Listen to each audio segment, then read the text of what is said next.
And there we go. Good evening, everybody. As you can see, I'm talking to my microphone. Hopefully, the sound's a little bit better. Tonight, I've got some for an hour. I've got my super chats open. £2 of super chat. Get some super chats, and if we can get to 10. Oh, I've got a double.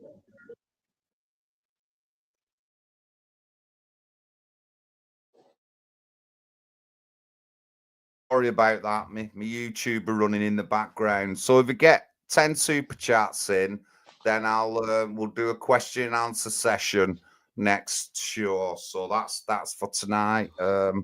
Please, if everyone's watching on social media, please go to the description, join all our channels, follow our description. And as you can see, there's a donate button there for an active party. Don't think that we're just wasters. We're not. We're active, running in local elections across the country, and we're doing well. National Housing Party. So, geoengineering. Britain is putting 50 million into experimenting, I say, into geoengineering to see if it's viable for a future technology. Now, I'm not going to say that everything is a conspiracy theory. It's not, but looking at the article and looking at some other access and data, this is experimenting. They're not doing anything small scale and stuff like that. But like obviously there's a lot more flying. Stuart, have you ever flown in a jet, passenger jet? Yeah, several times, mate. Yeah. Paul, you as well, me as well. Oh yeah, scores, yeah. Scores of time. The consensus is, and you'll get this off a lot of people, is that like passenger jets are spraying out stuff in the jet that's like not supposed to be part of it. Besides the fact that the exhaust that they create is the same exhaust of what's in a car, a diesel car. And if you're in a garage and you turn that car on and that garage is sealed, you're going to die. And that's what's coming out of planes anyway. That's what comes out of planes is that kind of stuff. Now, obviously, the fuel for a plane has to be special. It has to be non-freezing because when I was in Colombia the other week and I went over, we're traveling at 38,000 feet and it was minus 71 outside. So obviously it's got additives in so it doesn't freeze. But like a passenger jet that takes passengers all the time. Now, I haven't got any skill in this, but I have got a friend who all his 40-year working life, when a plane lands, he goes to that plane, checks it all out, and then the plane gets okay to go again. Because they don't just land, they fill them up, and then they go. All that plane has got to be checked out. All the wheels have to be checked out. If there's an oil pressure gauge, they have to check the oil pressure gauge. You have to check everything. Electronics will have to be checked. So they'll probably, I'm guessing, just like any fancy new type of car, somebody will go in with a diagnostic array, plug it in, and work on the plane like that on the electronics. That's an educated guess. So there is a lot of things now. Stuart got us watching The Dimming, climate change documentary by Dane Wigington, and there's some other people in it. They've got an ex-general in, they've got some high-profile people, but I mean, it's a nice documentary, nicely all put out and all that lot, but it's very unclear to me. It goes on at a certain section saying that jet engine, nothing comes out the back, so compressed air goes in. And guys, I've worked with compressed air in factories, and if you have a leak, wherever that leak is, you'll find that it gets moisture, it gets wet, because there is moisture in that compressed air. And, hang on. Let me finish. It says there's three. It says there's only one type of engines on certain planes, but there is 3 different types of engines, and I'm guessing some planes would have a similar engine on, but made by Rolls-Royce, one made by Boeing, but it'll be a turbojet, whatever, and stuff. So, and there was a few other things in it that were a bit unclear. Later on, a woman says they're injecting things into fuel. So they're injecting things into fuel, so it's going through, it's getting burnt up at 3,000 Kelvin degrees in high pressure and all that. And then I don't expect anything to live past that, no matter what you put in. Even if it was bits of aluminium melts at like 700 degrees. So it'd be, if it's 2,000 degrees in that engine, I just can't see things going in like that. Obviously, they have additives in to stop the fuel freezing, because like I said, -71 it was at 38,000 feet. And the sky has different kinds of pressure and temperature. But hold on. I just want to show you something first. Let me just get it up, guys. Let me just show you something. Now, this is what happens when a hot liquid comes into a freezing temperature.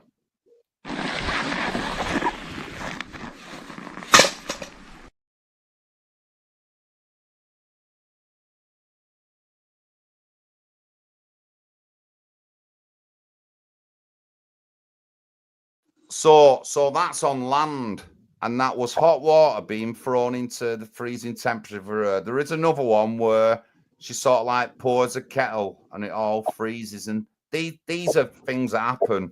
So what would happen at 38,000 feet at -71? I wonder what kind of thing would happen there. But you know, now you know it also came out with some patents, right? And I explored one of them, which was a patent to a crop dusting vehicle. But in the description on it, it does say geoengineering, but it is definitely for a crop duster.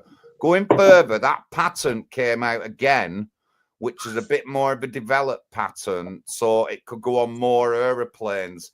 It wasn't like it was a unit, like a little box that you could just plug into one plane and plug into another. It don't work like that. A lot of the biplanes don't have electronic equipment in them. They don't. You know, they have basic like navigation tools that aren't electronic. So it's not like that. So his sort of like patent was for a jury-rigged thing to go on the side of a plane. So I did do a little bit of research on that pattern, and it does. I would say that would be for something like a biplane crop duster or something. That's what I would think that particular pattern was. But some other stuff in the video, in the documentary, but they just don't make it clear enough. I mean, in one particular section, guy says, I looked at it, they turned it off and turned it on. So that's proof. So he's looking at something that's like 20,000 feet in the air, and it looks like it's gone on and off. I just need a bit more proof than that, guys. I really do. They also go on about how is it some of it's injected into space, into the air when we're up there, and it does show a couple of shots of like protruding things outside of aircraft, but the aircraft weren't in the air. They was on land, and I couldn't identify them. I tried to take pictures and get me Google AI to identify these like particular things, but they weren't there. But you know, the documentary overall is one of them with very ominous music in background and all that. And I'm not a big fan of ominous music videos. I'm not, ladies and gentlemen. I just one of the things. Why is my camera off there? Sorry about that, guys. Won't you? Sorry about that. Sorry about that. But anyway, so Stuart, let's go to Stuart first. Stuart. Well, I personally feel that it's there. It's been going on for years. Yes, some of it's in the fuel, and there are various ways of delivering the system, the particles. I wish I'd sent it to you, John. There are some videos online that you can find where They've even got atomizing systems on drones as well.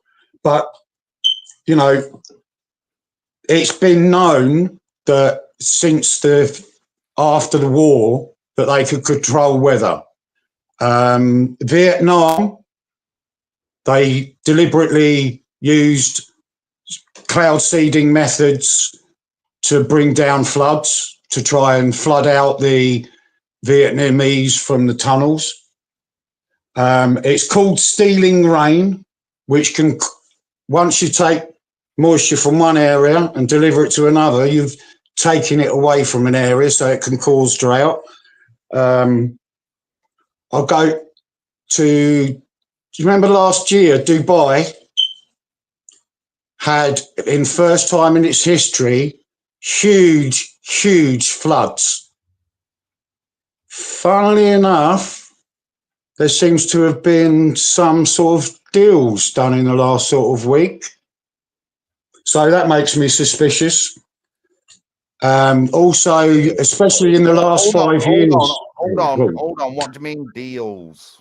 What's suspicious deals? I don't understand. Deals to do with when they have the flood?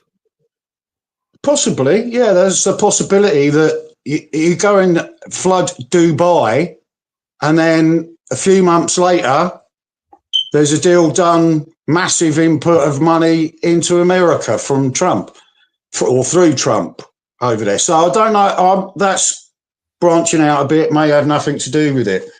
But did you watch the video of, did I send it to you, of Lyndon B. Johnson? He did in the 60s. Oh yeah, he did something. Yeah, he did a speech where, I don't know whether it's the Congress or Freemasons or whatever, but it's on video, and it's got him saying, the quote is, "Whoever controls the weather controls the world." So I personally feel that there's a lot of objectors in this, John. There's absolutely no doubt that they are blocking out the sun. Well, you're being told by the British government that we're now going to spend 58 million, and they're going to pop up a little balloon with a little bit of dust in it. It's rubbish. It's cover story. It's because Trump has removed a lot of the USA ID money, and that has been funding a lot of it through the back channels for years. So whatever's still going on now, hopefully at some point it may peter out. Florida have just banned it. I sent you I don't know if it's a screenshot or whatever. I know that already. But I mean, when you look and they're making moves. Sorry? No, go on, carry on. I was going to say, even Bobby Kennedy Jr. in the Trump campaign has talked about it on stage and said that he's going to stop it. And but right. So, I mean, what are they doing though? No, before this geoengineering thing, they're spraying things on us to kill us. But then geoengineering comes out now. They're reflecting the sunlight, and don't worry, I've done my homework on ARP and stuff like that. And these are small time things. If they can't can't do more than localized. We just don't have it. There are over 150 known HARP or similar sites around the world. And what they do, the HARP one in Alaska puts up, I think it's 3.6 million watts into the atmosphere to heat it up. So, you know, they're doing a lot of experiments with our atmosphere. If you also look, this is branching out a little bit as well. I think I sent you screenshots of one or two. They're patented, genetically modified seeds so that they will grow in aluminium-rich soil. You can't patent a natural seed. There are a few things, but if you genetically modify a seed, you can then patent it. And guess who has the patent? Bill Gates. Well, he's going to, because he's into all that kind of stuff. Right, now we've got a HARP. You can go and look at the HARP website online. So am I not to look at that? Is that doesn't tell me like exactly what's going on, or should I be looking somewhere else? But I have looked through the HARP website. They do fire things into the atmosphere. Nothing to do with warming anything up, to do with radio signals and stuff like that. It's the radio. Sorry, John. It's the radio signals at certain frequencies and certain powers which heat up the ionosphere. There are. I wish I'd send it to you now. There's a video online where you've got.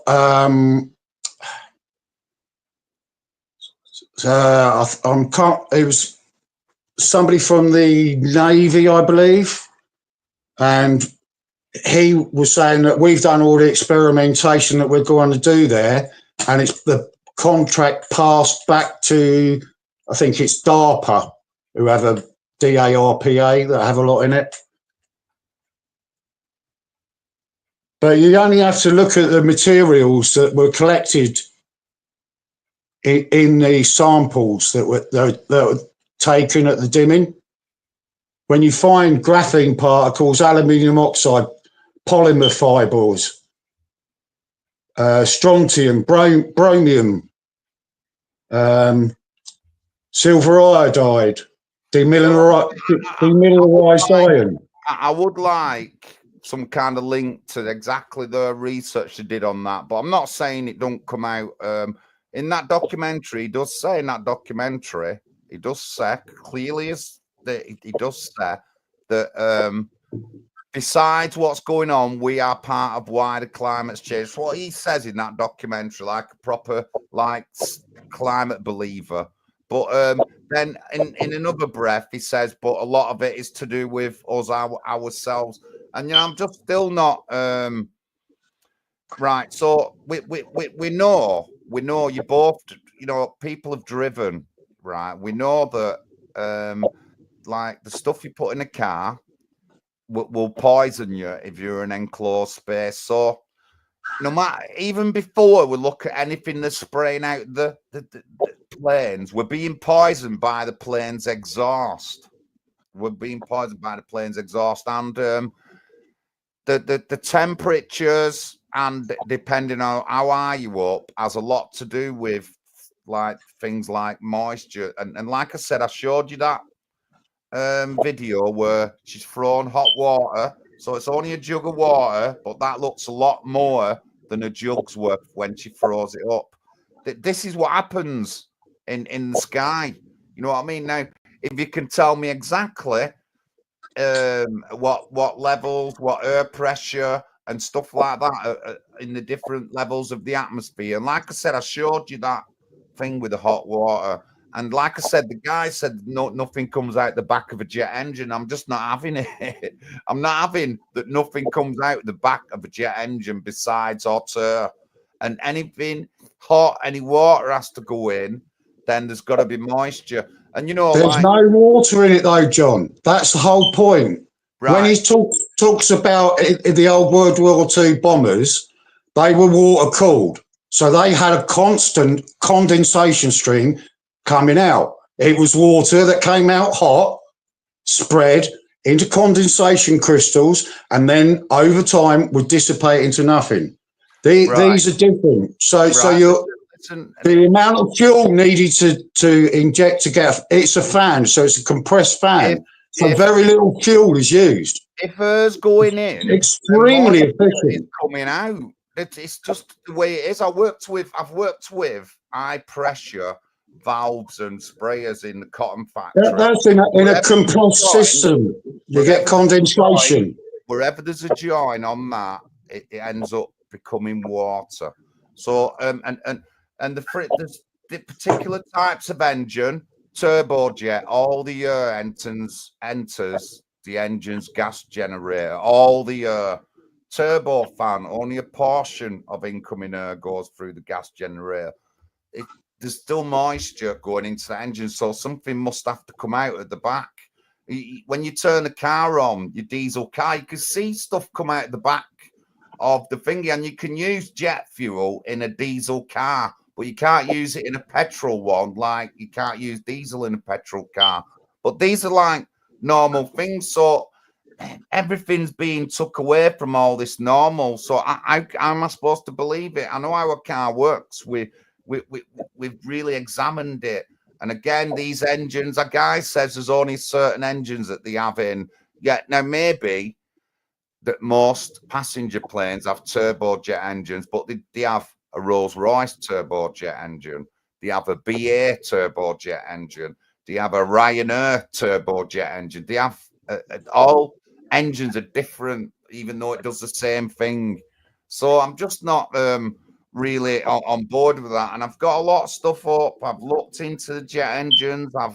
I've been interested in jet like propulsion for a long time. So you know, I'm just not convinced by a lot of the stuff they said on the video, and I put some into context how these talked and the way that woman said they're putting it in the fuel. No, what? So well, like if they're putting something in the fuel, that they must have to realize that fuel could go into minus temperatures, so it might be minus 71 like I was.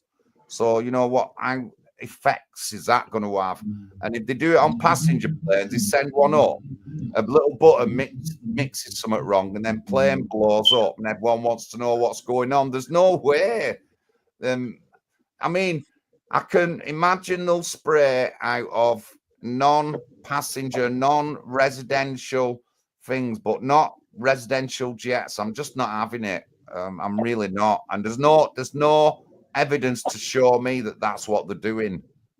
There isn't, even though I can tell you a lot about the steps to do with, like everyone's been at the airport. You know what I mean?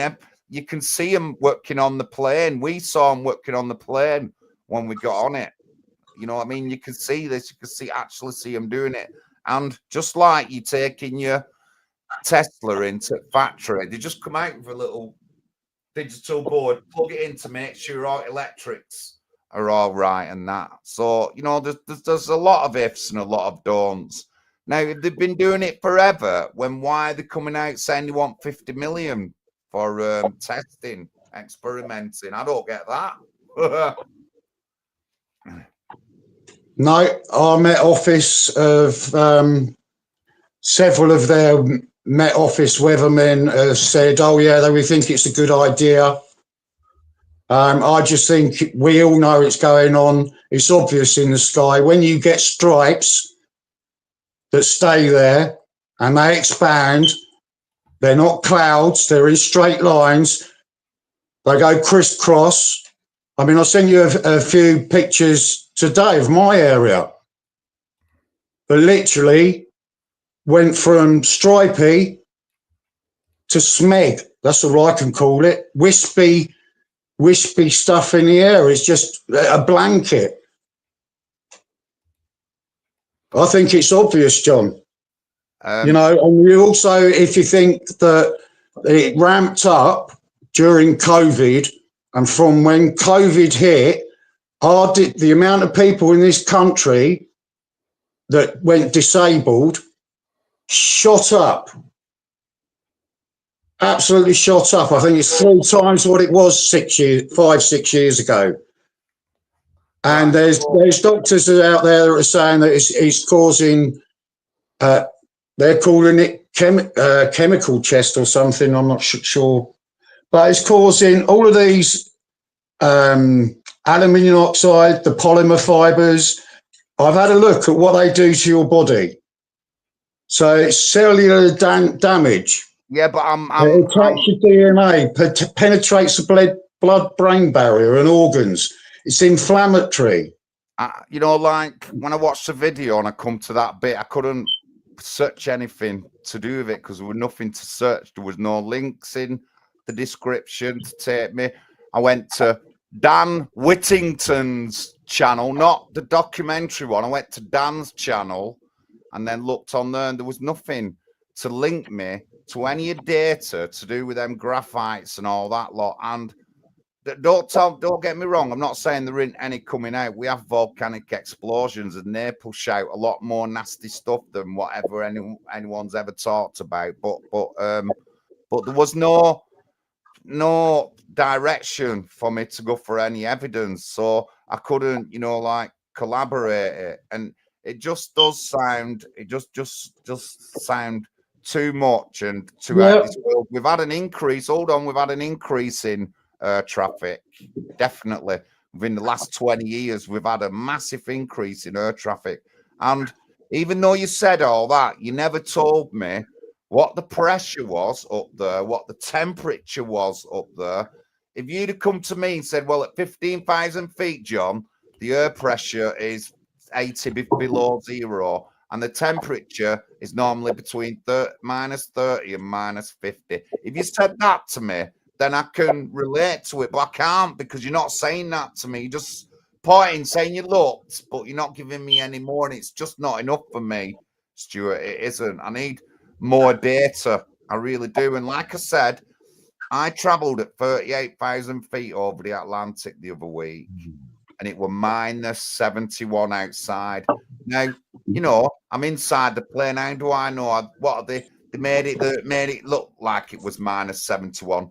No, because we can test with the balloons and all that lot that the temperature goes down or fluctuates depending on how high up you are and stuff like that. And like I said, I showed you that water turns into a big cloud of like particles just off throwing it into cold air.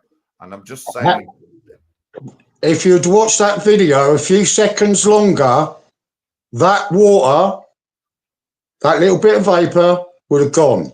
It doesn't stay there. Yeah, but you don't know what pressure, what at the air temperature pressure above at 28,000 feet, how that affects it. Whether you can say that down here, and I will agree with you, but at 28,000 feet, mate, you don't know what's happening. And the way I get off the information I've gathered is that water reacts massively, or moisture, any kind of stuff like that reacts massively depending on what temperature it's coming out into and the air pressure. That's what the data tells me.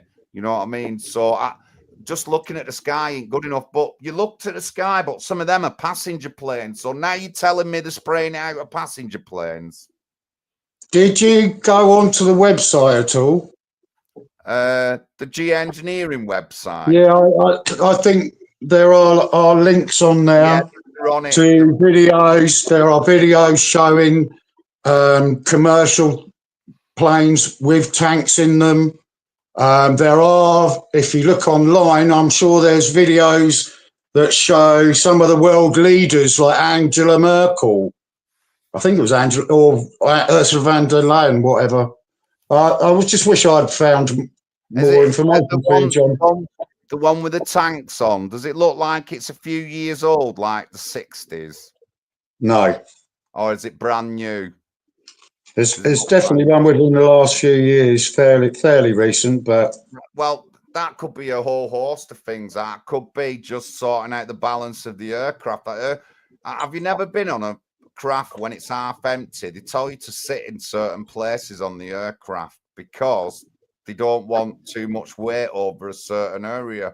Honestly, that happens to me on nearly every aircraft journey. So I can understand that they would have to test all these things for safety. But the thing is, so that they're doing it all on passenger planes. No one knows. Everyone's getting on these planes while they're fucking spraying everyone. And then you think it's all right to get... I won't be getting on a plane, Stuart. If I believed that passenger planes were part of this, I would never get on a fucking plane. I wouldn't. What's your language, John? On a plane, I'm like, that fucking Let me come in. Knows what's going on, and then he's lying to us, and I'm on the plane. No chance. Let me come in, right? You said earlier on Lyndon B. Johnson, said whoever controls the weather controls the earth or something. But see, this is the illusion or the delusion of man's grandeur, that somehow we can control the weather. Now, I've got a qualification in meteorology, and I can tell you the climatic systems of the globe, which are linked to the wider solar system as well, are way beyond anything man could even imagine controlling. All man can do is very transient, very micro, very small scale. They might be able to seed a few clouds here or there. They might be able to create a little pool of water somewhere. But the world climatic systems, you're talking about multi-billion square feet of atmosphere. You're talking about the relationship between the sun and the earth. You're talking about pressure zones. You're talking about wind. You're talking about speed of wind. You're talking, the scale of it is just astronomical. It's way beyond human capability. I mean, think of plate tectonics, right? We live on, plates of Earth, continental masses, which are actually moving. This is why you get earthquake zones. This is why you get ocean trenches. This is why you get mountains, because these plates collide with each other. This is the way the Earth is made. The crust of the Earth is moving all the time. And as you said before, John, if a volcano erupts, the amount of ash and chemicals released into the atmosphere is at a scale billions of times anything man could ever achieve. Billions upon billions of times. A monstrous scale compared to anything we could ever do. We cannot control the movements of the Earth's crust. We cannot control volcanoes. We can't control earthquakes. We can't control mountain buildings.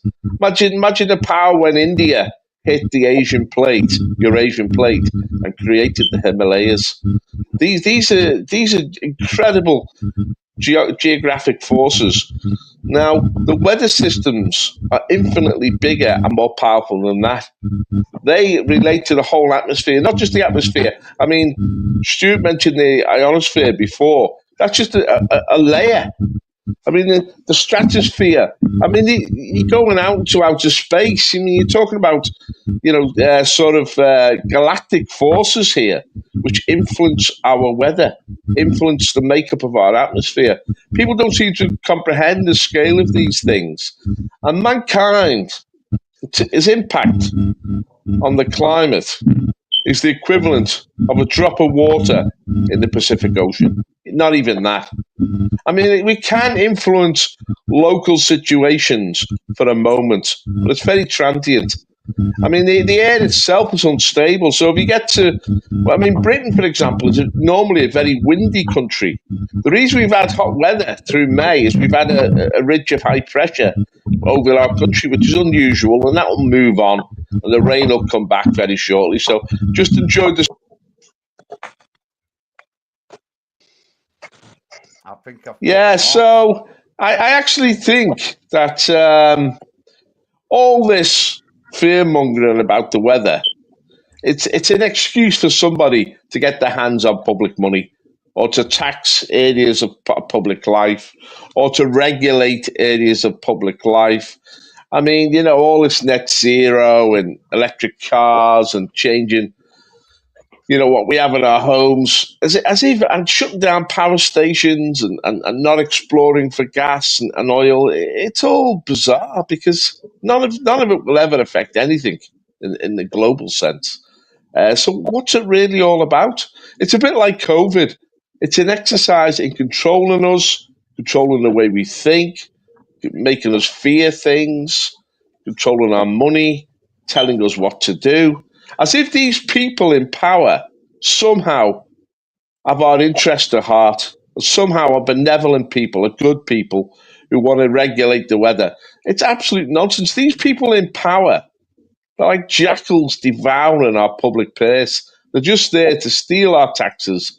It's all fraud. It's all waste. It's all going to their supporters, and they'll just use climate and weather as just one more excuse to rape us, basically. And that's all they do. These people who can rule over us are malevolent characters. They're not interested in the good of our health. They're not interested in the good of our nation. They're not interested in prospering us. They're interested in using and abusing us and then spitting us out. And this is why we need a true rebellion in this country to overthrow this ruling elite, which has taken over since the Second World War. Now, will they do experiments on us? Yeah, without hesitation. Will they release chemicals on us? Yeah, they'll experiment if they so desire. I mean, and we're guinea pigs really to them. Now, something's happened that we, the people, no longer can assert ourselves over our governments, and we're not even when we have elections. We're not putting into power people who are actually going to look after us or do what they say. Everything is purely manipulation now, and climate is just another aspect of that. And so I'm very, very wary of this whole climate change agenda. I think it's totally bogus, and I think it's about controlling us and stripping money from us, taxing us. But the control element's very important. The elite want control of our imagination. They want control of the way we think. They want to make us fear some things and disregard others. But as I say, it's all malevolent. It's not for our good. They're not interested in our well-being. We saw that through COVID. They imposed that fax upon us, even though it was extremely dangerous. And the COVID virus itself was nowhere near as dangerous as the vax. The COVID virus was just a type of flu, really. And so, Pat, what do you think about the people who rule over us? Do you think they're experimenting with us, experimenting with the climate? Just do a sound check. Sound check. Is that any good? Yeah. Yeah, fine. Yeah. Well, the interesting thing about this, I've heard I've been listening from the beginning. I got in a bit late because I've been out canvassing in Covent Garden. Just unleashed my petition. Had 9 people sign the petition for automatic 4-week prison sentence for people taking Class A drugs openly on the streets of Covent Garden and Holborn. And that's going very well. So, but yeah, I've been listening to the whole debate and some interesting points. I mean, John's made some interesting points about the, it's very cold up there. So when something does, and I've heard John also say about his mate refits planes and stuff, fixes them, and where would they put these things?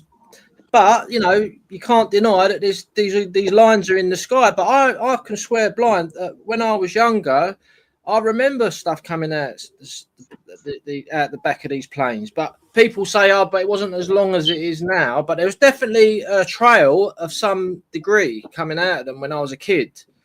So, but yeah, and only today I was in Bethnal Green today, and it was really sunny. And I was saying to my mate, I said, this is just a bit weird, this weather, because it was really hot. But the climate on the ground level was a bit chilly. You know what I mean? Like you could. It's just weird. I don't know if it's something to do with what they're talking about. I don't know. But so I've been listening to the whole debate, and the thing what I've got from it is because I kind of agree with Paul that most of us say that man can't change the climate. It's just not possible to do that. So if we believe that, we shouldn't be worrying about the government being able to do it. But it kind of ties in to the government are saying that man can change the climate, and that's why they're trying to change the climate. So they probably would try and do it or are trying to do it. And I think Stuart mentioned about the Vietnam War. They tried to do things in that. I had a Brazilian girlfriend and she was talking about, they're messing around with the clouds. And I thought she was nuts. But they do this cloud seeding to create rain in certain areas, which Paul touched on and said, minuscule, we can make differences. And Stuart mentioned about Dubai and the floods recently. And that was interesting what you said, Stuart, about the big deal, what was sealed with Trump. Yeah, and nobody else has picked up on that. Yeah, nobody. That was interesting. It's just passed through my head because I'm conspiratorial no, these days. no, well spotted. So yeah, I mean, you know, you do look up in the sky and you can see all these lines, and there does seem to be some sort of thin layer of, you know, maybe they are trying to do it. I don't know. We can't categorically prove it, but they have kind of said they're going to try and do it. So usually, like everyone said, they're probably already trying to do it. But then it goes back to the planes. I mean, how you know? I don't think they're putting it in the fuel. They'd have to put separate things on the planes to do it. A lot of them have. Maybe I don't know, but yeah, it's an interesting discussion.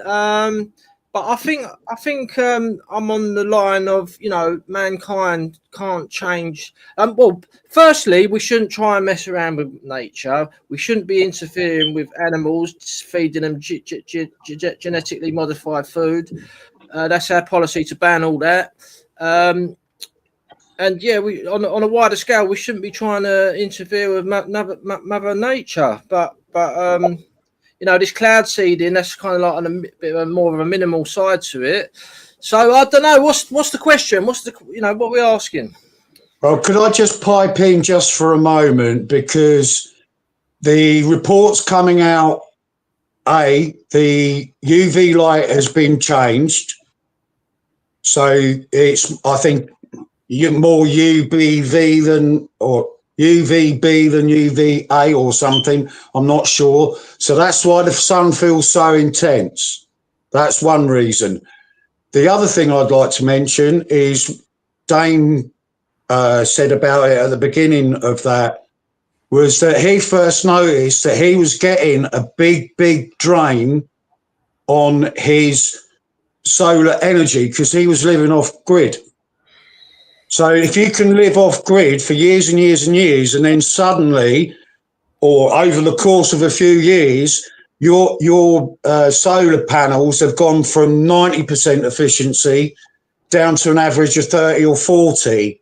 And that's being felt along the country. It's been reported by the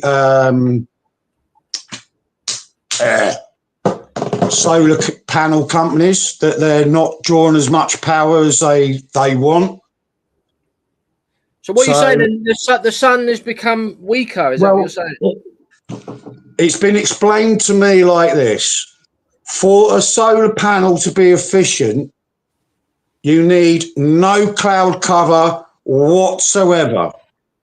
As soon as you get a little bit of cloud cover or a little bit of haze, it drops down drastically by like 60% plus. So people are finding that where they were, do you know, like a few years ago, you could get solar panels cheap on your house, and then it would pay for your bills, and any excess would go back into the system.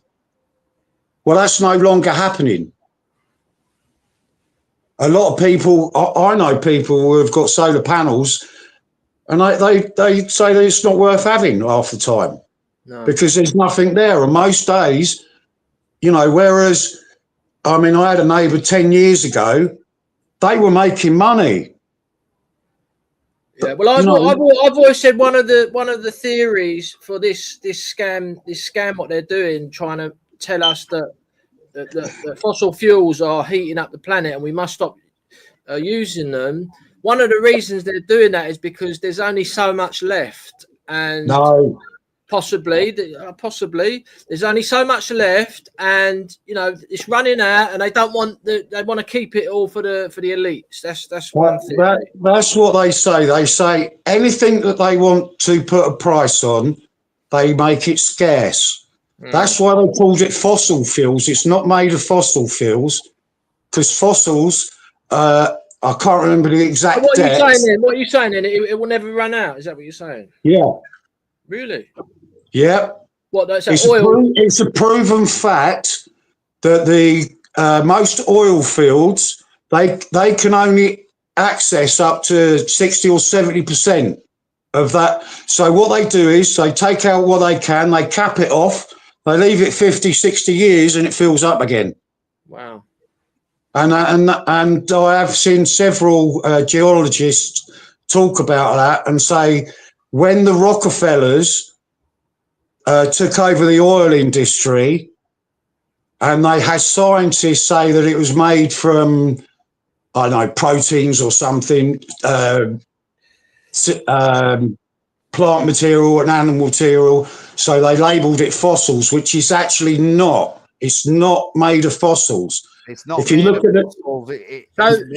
It's made so of fossils are only found to a certain depth, a few thousand feet, if that. Yeah. Let's get back to the Oil fields are debate. much deeper. So the big question for this debate is the conspiracy theory is that they're putting things on these planes to squirt a substance into the sky to make a thin layer to reflect block the sun. No. Yes, it No. is. People are saying they're trying to block the sun. Told it's not. Poisonous. That's what I've been told. Yeah, well, hold on. This is just one of them, right? So they're squirting out this thing, and they're making a thin layer to stop the sun's rays onto the planet, because they're saying the sun is heating the planet up. This is one theory. What's your one, John? Well, it's just an experiment. They're not. It hasn't been going on hundreds of years or anything. It's not on passenger planes. They might be doing things with army vehicles or something. Crop dusters are doing something. I'm more on the lines with Paul. We cannot stop our world weather. We might be able to think we can influence it, but I don't think we can. Like you said, of them tectonic plates, and to cause a hurricane, you would have a hurricane is caused by water, heat coming up from water, and we have the Atlantic Channel that comes from the Gulf and it comes up to England. That's why there's palm trees on Cornwall coast, because the water is that warm, and that is what the start of causing a hurricane. Not even anything. You don't even have to go above it yet. You just have to work on that water, and that's thousands of miles of Atlantic Ocean. We don't have anything to eat anything up. I've got a question for Stuart. Is it possible that all these trails we're seeing in the sky, because we all got to admit we're all seeing them and they're everywhere. Is it possible that they're only doing it with cargo planes? Because obviously a cargo plane's only going to have the crew in there, and they could be easily manipulated or whatever, rather than passenger jets, because people are going to see that out the window and surely take videos of it. Well, I can only go by what I've seen, what I've heard, and there are pictures and videos online of whistleblowers. You've got whistleblowers that were in special military units that were used, and they were used because they had no family, no ties. I can only go by what I've seen, and what I've heard is that the theory is that it's in the jet fuel, that it's also separate. Yeah, well, my answer to the conspiracy theory is I don't know. I'm not saying I believe it, or I'm not saying I don't believe it. What do you say, Paul? Are you with it or against it? You see, for me, man's impact is always massively exaggerated. It's like running your finger through the sand of the Sahara Desert. I mean, you will make a dent. And it will last for a moment, but it will soon be just blown away. Yeah, but even if that's true, Paul, it's not going to stop the government trying to do it. Are they trying to do it? Well, I don't think that, you see, you talk about the scale of the atmosphere. You're talking about billions upon billions of square miles. To release a little trail from a plane is transitory. It's only a small impact. It might release nasty chemicals into the atmosphere, but they'll be diluted very quickly. Are the government trying to do it? I think the government tried to experiment with everything. I think the government are trying to give the impression that somehow they can impact the climate and their policies impact the climate, and I don't really believe it. But I do believe this, though. This country is getting massively overpopulated. I was travelling today around Merseyside. The roads are so dense now. The traffic is so dense. It's like London. Never used to be like that in Liverpool. So as city after city, the population is skyrocketing because of immigration. And this is creating all sorts of problems. This is creating a lot of pollution, car pollution. The amount of cars on the road now. What's the situation like in London, Pat? I mean, I was just about to say, it's terrible in London. I mean, they've been, there's a war against the motorists to get motors off the road, and but I was out in all different parts the last few days, and it's just been chock a block everywhere I go, and I just think, where do all these cars come from? But like you say, Paul, the population is exploding because we got open borders. As simple as that. And I've heard. Well, it's even worse than that, because on the buses now, all these foreigners from all over the world, they're using mobile phones. And they're talking away in their native languages. And it's like a cacophony of strange noises. And it's psychologically very disturbing. I mean, it's like a relief to get off the bus. Yeah, do you know why they do that, Paul? Because they think that we can't understand them, so they don't care. Like, they just... Well, maybe it's their culture. Because we're English, we kind of like... We're a bit more reserved. We're polite. We don't shout on the phone next to someone, do we? Yes. It's absolutely horrendous. John, what's Manchester like now? Terrible. But I mean, Oldham's a mill town, so we haven't got wide roads, but 2 or 3 cars per household. And funny you were saying all that. I've heard there's going to be a shortage of water over the summer in some areas, and they put that down to how many people are here. The graph here shows the increase in air travel, and not one person has mentioned tonight the amount of more planes flying and more people flying. And obviously during the big sea, the skies were clear because no one were traveling, and since then it started the skies aren't clear now. And I heard a lot of people saying how clear it was. They have been spraying on us. They're not spraying on us, it's just that we need to stop going on planes. If you want to stop the chemtrails, stop going on holiday on a plane where the pilot knows what he's doing. He's not telling you, but he's still taking you to his destination. Honestly, I just would not be getting on that plane, guys. And that's what everybody's telling me, and they all fly, and they're all saying that we're being sprayed on.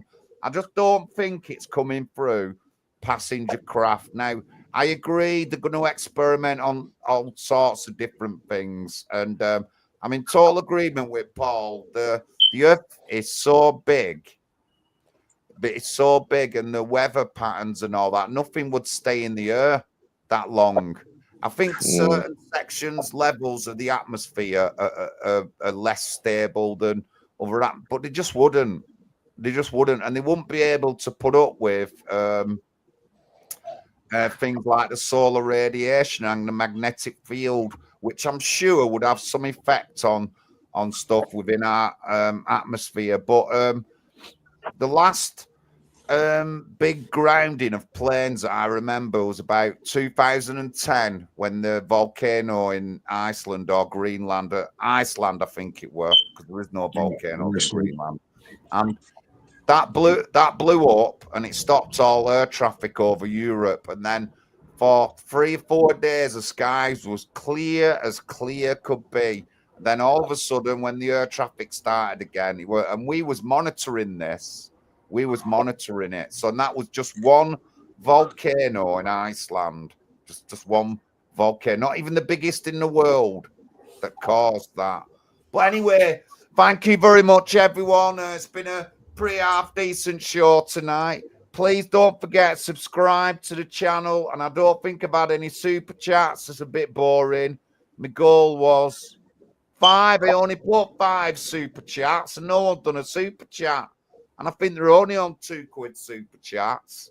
But thank you very much, everyone. Been interesting. There's still a lot of stuff to explore. Obviously, we can't denounce that they're not going to do anything. They will experiment on us. But, you know, people got to make up their mind. They're either spraying things on us or spraying things in the atmosphere to reflect the sun back. And you can only have one of them. You can't be doing both. And for years, that's what people tell me. Now, all of a sudden, they're reflecting everything back. If you want to look a bit more into stuff, go and look at the HARP website. Tells you a bit more about what they do. Nothing as scary as what that documentary does. And you can also look through the data that they've got from doing all their experiments, just the same as you can look through all data to do with any rocket that has been fired into space. You can look at telemetry data, video data, statistical data on anything like that to tell you what things are like. So if you want to do a bit more soul searching, or you want to go down the rabbit hole, just do a bit more proper research on some half decent sites, and then you'll get everything you want. But interesting chat tonight. Pat's there, he's been out with his petition, which is a really good idea, that petition. I think yeah, it is a really good idea. That's how you interact with your local community. And, you know, like, oh, well, they might not listen to your petition. When you do another one, then you do a video afterwards. They hate that. They'll soon start working for you when you put pressure on them. So you put pressure on by doing a petition. And it's easy. You're not threatening anyone. You're not being horrible. You're doing something that everyone agrees with and people want sorting out. And how can anyone say that how can anyone not sign that petition? That's what I would be thinking in London or like where I live. How could anyone not sign that petition? Everyone should be signing it. And that's the kind of engagement we want at a local level that'll make us strong. That'll make us really strong. So be interesting to see Pat's work on that petition. Yeah, just add a couple of things, John. A couple of announcements. We've got the conference coming up on the 23rd of August at the PTSD camp. We will be sending out information about that soon. Contact if you are interested in coming. We've also got our regular Bible study every Wednesday, which is tomorrow night, 8 o'clock. Please contact us. Paul Rimmer is leading that and does a great job at spreading the Lord's word. You know, we're a Christian party, Catholic, Orthodox, Protestants, welcome. So, yeah, just like to do those announcements. Yeah, the petition's going well, 9 signatures today. And at the end of the day, I've said to them, you know, if I get elected, it's going to put a lot of pressure on the Labour Party, the local police, and I'll be handing the petition to the superintendent or whoever it is for Camden, and potentially to Keir Starmer as well, because he is our MP for that area. So that'd be funny because he knows me now. And so yeah, it's all going well. My campaign, it's all about knocking on doors, local elections, guys. This is what this party was started for. Some people can't do it, and that's fine. But try and help us, donate to us. We need leaflets, or even better, just join the party. £22 a year, £11 a year if you're not waged. So thanks to everyone on the panel, and I'll leave it there. Thank you, Pat. Stuart, any last words? No, just thank you all for listening in. Do your own research, make your own mind up. If you find any decent sites, let us know. Mr. Oh, sorry. Yeah, well, I was speaking earlier about how the congestion that's taken over in Britain and the population explosion. And I was travelling along the Lancashire coast today, and it used to be great to get out of the city into the green belt, and there's a great sense you're back in the English countryside. Well, our green belt is being built on. There's these massive housing estates in our green belt, and it's a real disaster. That green belt has been there, you know, for a long time. I mean, this is rural land, and it's always been rural. And now they're building massive housing estates on this rural land, and you know, it's not what the British people want, and it's just part of the destruction of our environment. And we've got to get this Labour government out sooner the better. Thank you. Thank you very much, Paul. Thank you, everyone. Thank you to the panel. Thank you to everyone in the chat. Good to see you, Tina. Tina in the chat there. Lovely to see you in. Everyone else, Big Vinny, Mark, everyone in the chat. Thank you very much. EW, John Skidmore, nice to see you in. Kent Patriot, yes, yes. Serena's there. Thank you very much. Alexander Bramham, thank you very much, guys. Thank you. And you know what? We'll catch you next week, but we'll catch you next week at 38,000 feet minus 71. Thank you very much. Adios. Adios, amigos. Night, night,